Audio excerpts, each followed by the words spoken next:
But when was the moment where you were like, yo, something's off and I'm not going to get what I deserve if I continue to play, honor roll girl safe? I went to Dell for 10 years and I absolutely loved that environment. It was very supportive. I feel like I did get rewarded for being a good girl, for doing the right things. And I still am extremely collaborative, worked really well with a lot of people.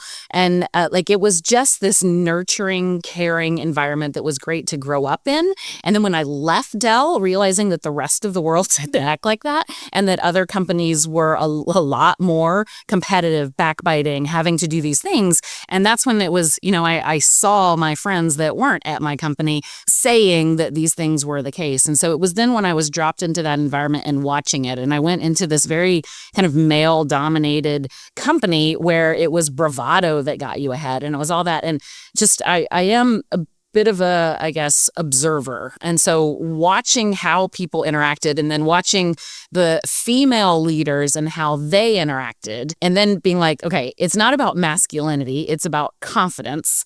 Whether you believe that you're right or not, saying it with confidence is what drives anything at this particular company.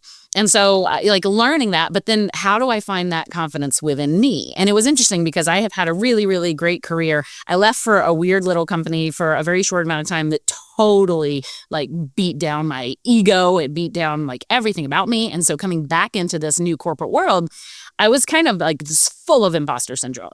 And I lost that confidence that I had built up. And so I think it was, I spent a year at the big company just kind of trying to find my way.